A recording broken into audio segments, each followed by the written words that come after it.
आज क्लास 5 के संस्कृत का प्रथम पाठ पढ़ा रहे हैं। संस्कृत वर्णमाला। संस्कृत वर्णमाला। तो भारत की सबसे प्राचीन भाषा संस्कृत है। संस्कृत भाषा के अनेक भारतीय भाषाओं जैसे गुजराती, बंगला, हिंदी, मराठी, तमिल आदि की जननी कहा जाता है। हमारी राष्ट्रभाषा हिंदी भी संस्कृत भाषा से ही विकसित हुई है। तो अब भाषा का प्रयोग अपनी बात कहने, बोलकर या लिखने और दूसरों की बात समझने, सुनकर या पढ़कर के लिए किया जाता है। मतलब भाषा का प्रयोग अपनी बात कहने और दूसरों की बात समझने के लिए किया जाता है।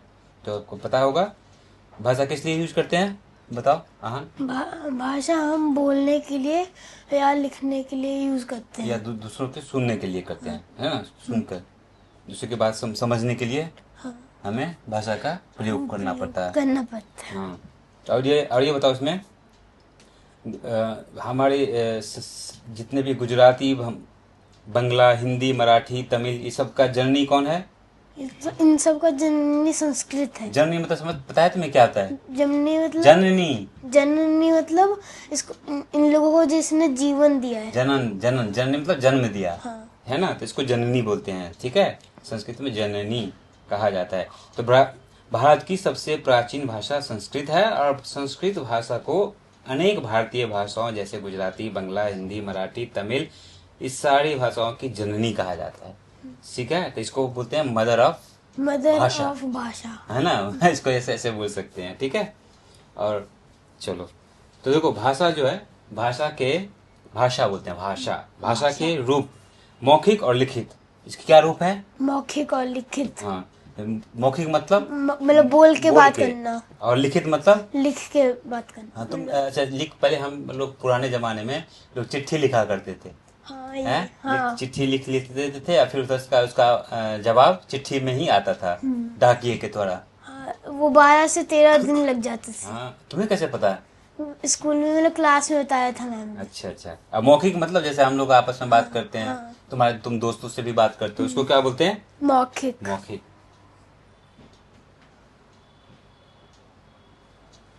ठीक है। अब हमें वर्ण किसे कहते हैं पता है तुम्हें? वर्ण किसे कहते हैं? वर्ण में वह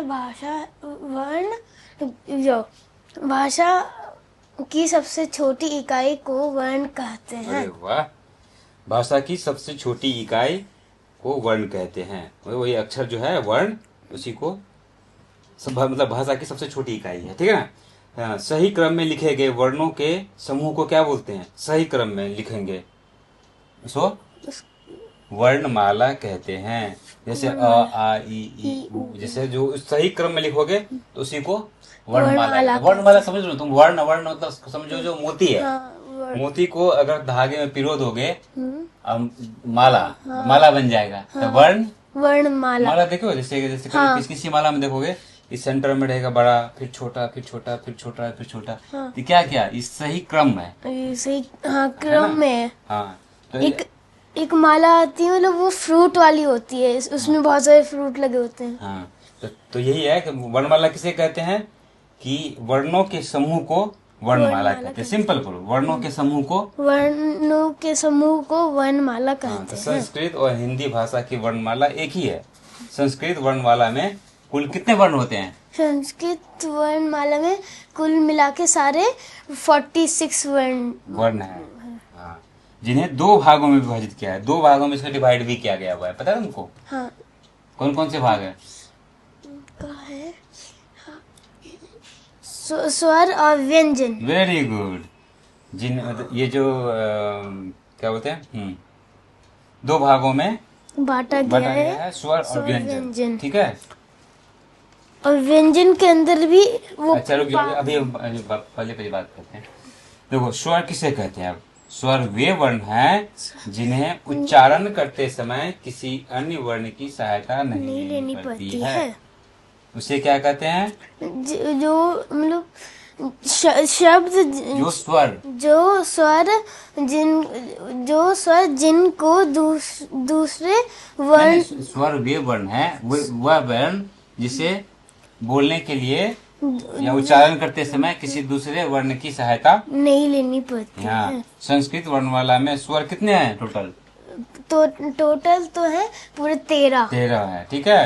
अ आ ई उ ऊ री ऋ ली ए ऐ ओ औ, ठीक है। तो ये हमारे सारे स्वर है, ठीक है। अब व्यंजन किसे कहते हैं? व्यंजन वे वर्ण है, पहले मैं पढ़ के बताता हूँ फिर पूछूंगा, ठीक है। व्यंजन वे वर्ण है जिनका उच्चारण करते समय स्वर वर्ण की सहायता लेनी पड़ती है। संस्कृत भाषा में व्यंजनों की कुल संख्या 33 यानी 33 है, ठीक है। व्यंजन मूल रूप से हलंत के चिन्ह, ये जो है ना इसको हलंत बोलते हैं, देखो ये हल्का सा डॉट है, हलंत, हाँ, ये ठीक है। जो हाँ। ऐसी लाइन नहीं है। हाँ हाँ, हलंत के साथ लिखे जाते हैं। जैसे क, व्यंजन का मूल रूप जो है, इसका जो मूल रूप है वो क ऐसे लिखते हैं। यहाँ पे हल्का सा शेडो पड़ रहा है, लाइट ऑन कर देना जरा। ठीक है। हाँ, ठीक है। व्यंजनों के 5 वर्ग में विभाजित किया गया है। प्रत्येक वर्ग में 5 वर्ण होते हैं और प्रत्येक वर्ग का नाम उसके प्रथम वर्ण के नाम पे रखा गया है। जो व्यंजन है उसके 5, हाँ। ठीक है, 5 वर्गों में विभाजित किया गया है, ठीक है। 5 वर्गों में विभाजित किया गया है और जिस सबका जो नाम है, जो वर्ग का नाम है, जैसे कवर, क क ग कवर, च छ ज झ झ य चवर्ग, ट ठ ड ढ ण टवर्ग, त त त थ द ध न तवर्ग, तवर्ग, फ व भ म पवर्ग। उसके बाद इसका नहीं लिखा हुआ इसमें, य र ल व श श स ह, ठीक है। तो ये देखो, ये जो जितना ये वर्ग है, 1 2 3 4 5 वर्ग है इसका, ठीक है।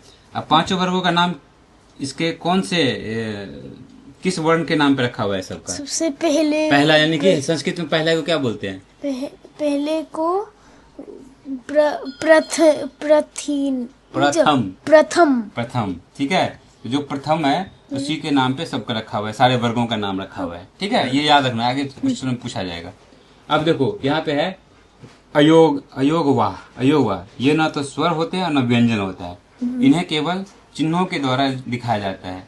ये 2 होता है, अनुस्वार, देखो किसी चीज के ऊपर में बिंदी लगा हुआ है, जैसे संपन्न, पंकज, बिंदी लगा हुआ है, तो बिंदी को बिंदी बोलते हैं, इसको मतलब अनुस्वार बोलते हैं इसको हिंदी में, संस्कृत में। न कि वो मात्रा को बिंदी कहते हैं। हाँ, तो आधा न, हल्का सा अनुस्वार, पंकज।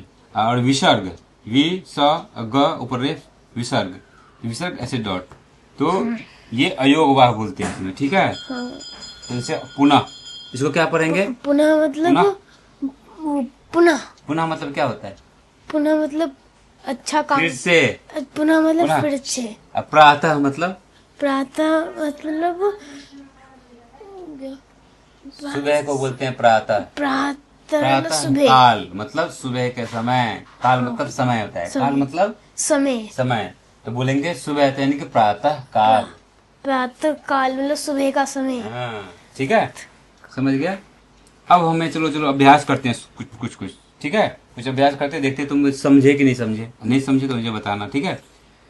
शुद्ध विकल्प चित्वा रिक्त स्थानिनम, स्थान है क्या, रिक्त स्थानानि कुड़ियत, मतलब इसका मतलब क्या लिखा हुआ है? ये संस्कृत शब्द है, इसका हिंदी में लिखा हुआ है, शुद्ध विकल्प चुनकर रिक्त स्थानों को पूरा कीजिए। नीचे इंग्लिश में भी लिखा है, choose the correct option and fill in the blanks. Good, ये लगा दो डेट।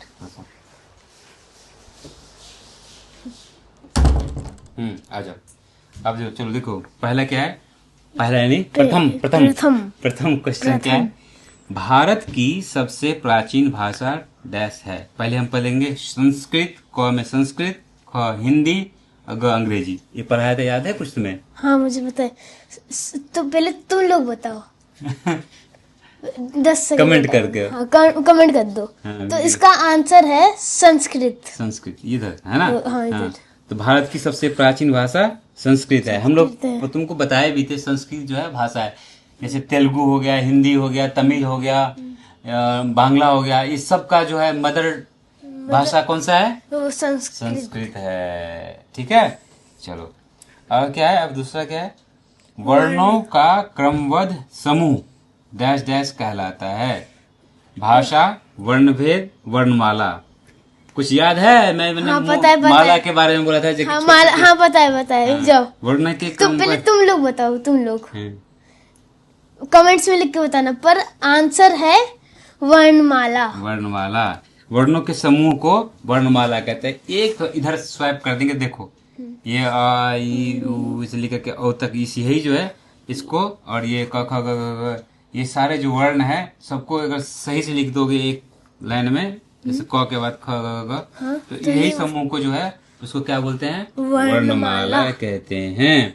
अब वर्ण की क्रमबद्ध समूह, क्रमबद्ध मतलब एक के बाद आना, यानी कि ये पहला लिख दिया, फिर इधर से लिख दिया, फिर उधर से लिख दिया, तो क्रमबद्ध नहीं हुआ। क्रमबद्ध मतलब सिलसिलेवार, one by one after one, ऐसे बोलेंगे ना इंग्लिश में। Step by step. ठीक है, चलो अब तीसरा करते हैं।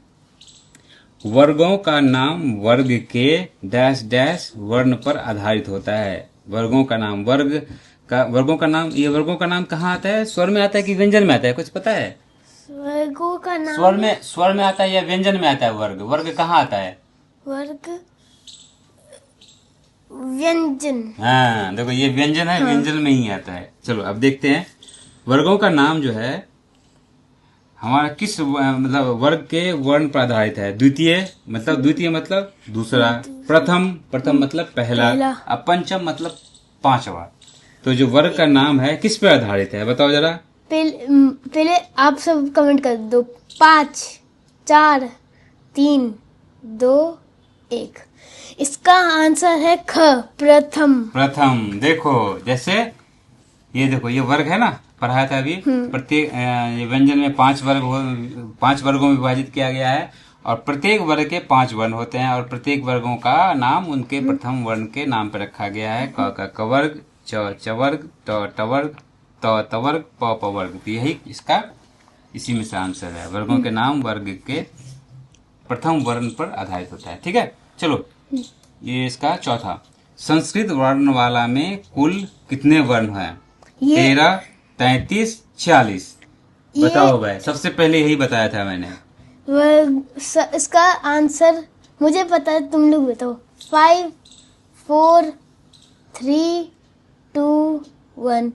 इसका आंसर है 46।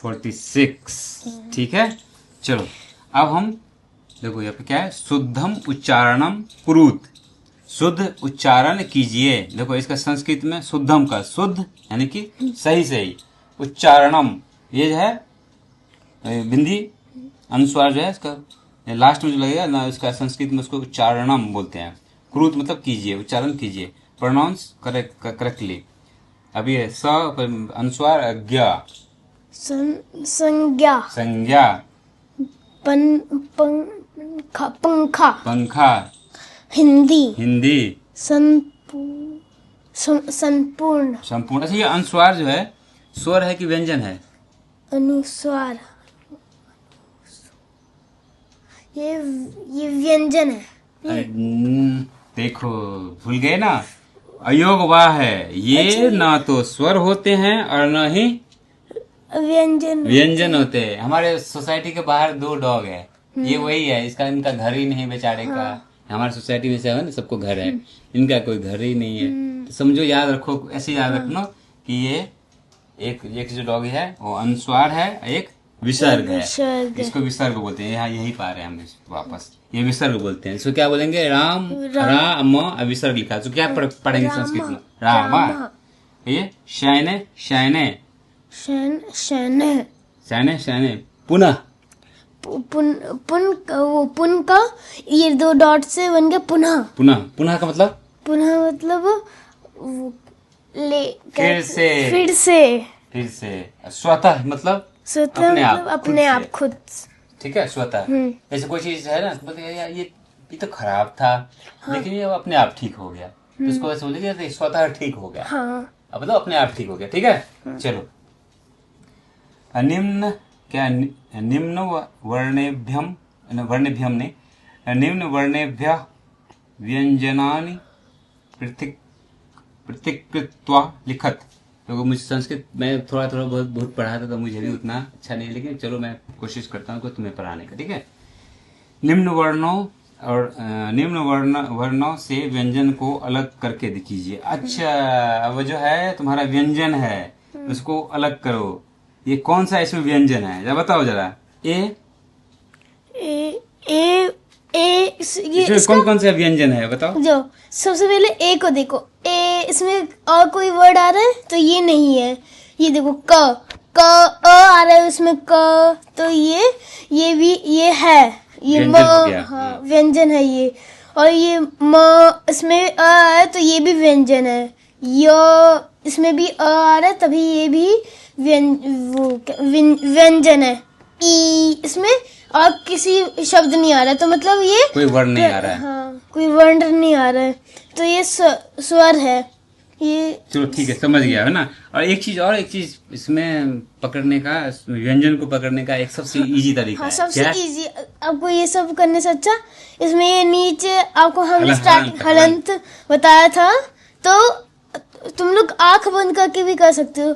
फिर भी ई जो है इसमें छोटे छोटे हैं, फिर भी उनका तो तुम खुद समझ ही सकते हो। तो इस मतलब जिसमें हलंत लगा है सारे वो व्यंजन है। व्यंजन और है। अगर थोड़े पीछे जाएंगे तो हमें याद होगा, यहाँ मैंने बताया था कि व्यंजन की कुल संख्या 33 होती है। व्यंजन मूल रूप में हलंत के चिन्ह, देखो ये हलंत के साथ लिखे जाते हैं। जैसे क व्यंजन का मूल रूप जो है ये है क हलंत। ठीक है। हाँ। चलो अब देखो तुम यहाँ पे लिख भी सकते हो यहाँ पे तुमको। ठीक है। चलो अब क्या पढ़ते हैं और पढ़े क्या ये कर ले पूरा। हाँ ये कर व्यंजनाएं सह स्वरण मेलियत लिखत च। व्यंजनों के साथ स्वर को मिलाइए और लिखिए। देखो अब व्यंजन के साथ स्वर क्या क्या, किस व्यंजन के साथ कौन सा स्वर आता है। देखो अब जैसे च प्लस आ, नहीं दोनों मिला करके क्या बनेगा चा। ठीक है। म री मड़ी मड़ी तुम खुद लिखे हो यहाँ पे देखो ना। अच्छा। री मड़ी ल ई ली देखो समझे हो कैसे इसमें ये व्यंजन है, इसमें स्वर दोनों मिला दिया तो क्या ली। ठीक है। न उ नू थ ई थी ब उ बू स अ मतलब अ को मतलब स में आएगा ही नहीं है प्लस। स में आ रहा है तो स हाँ है ना। स हाँ आ ही रहा है इसमें पहले से ही। फे बना। ज ओ वो जो र ए रे नहीं, र के साथ आ तो र ही आएगा ना, ए थोड़ी बनेगा। र के साथ अरे ये तो र ए है तो रे होगा ना। रे तुम गलत यहाँ लिखा है तुमने यहाँ पे, ए आ रहा है तो रे। ठीक है। इसमें आ आता तो रे र और लिखते तब र रहता है। ठीक है। चलो हाँ अब ये क्या है। निम्न व्यंजनानि वर्गानुसारेण लिखत। निम्न व्यंजनों को वर्ग के अनुसार लिखिए। निम्न व्यंजनों को वर्ग के अनुसार। हाँ अब देखो कौन सा वर्ग किस में आ रहा है। क वर्ग क्या होगा। क वर्ग में दो लिखो, उसमें क्या आता है क के वर्ग के साथ। क में क वर्ग जो है देखो ऐसे लिखो। क वर्ग है। हाँ इसी में से कोई दो लिखना है। अच्छा हाँ समझ गया। हाँ। क ख ग हाँ च वर्ग का च छ ट वर्ग ट ठ ऐसे ट ठ ड ड ढ त वर्ग थ न। ठीक है। पवर्ग पावर पवर्ग है तो तुम क लिख दिया। अरे प में प फ ब भी लिख सकते हो, भ भी लिख सकते हो। ठीक है। हाँ, मैंने क लिख दिया, भ तो सही लिखा। ये गलत था। ठीक है। क्रियाकलाप मतलब एक्टिविटीज। अध्यापक अध्यापिका छात्रों से वर्णमाला का चार्ट बनवाए तथा कक्षा में लगवाए। चलो ठीक है, ये तो क्लास का तुम्हारा हो गया। चलो इतना। और यहाँ पे भी शुरू कर लेते। भाषा, कौन सी भाषा सबसे प्राचीन भाषा है। आपको तो पता ही होगा। एक जो इसका आंसर है संस्कृत। संस्कृत की सभी भाषाओं को क्या कहा जाता है। संस्कृत की सभी भाषा को जो जन्म देने वाला को क्या बोलते हैं। जननी। हाँ जननी। संस्कृत वर्णमाला में कुल कितने वर्ण होते हैं? संस्कृत वर्णमाला में कुल मिला के वो 46 वर्ण होते हैं। ठीक है। संस्कृत वर्णमाला को कितने भागों में विभाजित किया गया है? ये तो हमने स्टार्टिंग के मतलब थोड़े टाइम बाद ही पढ़ा था। दो। ठीक है। जाकर देखो गेट पे कोई आया है क्या?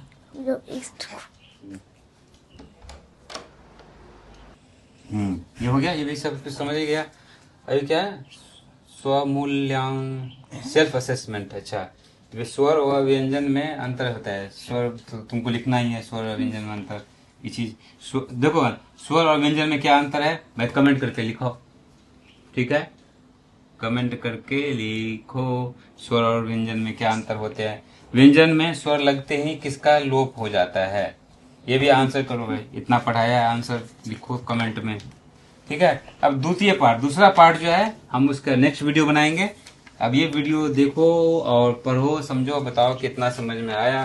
कहीं मैं संस्कृत मेरा भी उतना अच्छे से मैंने, अब मुझे बचपन में पढ़ा था, मुझे उतना जब जैसे जितना मुझे समझ था मैंने पढ़ा दिया। और वैसे ये हिंदी व्याकरण की तरह ही है। तो और अगर आपको कुछ समझना है तो कमेंट कर देना, हम कि हमें और अच्छा मोटिवेट मिलेगा। और और लाइक कर देना, सब्सक्राइब कर देना। चलो ठीक है, बाय बाय।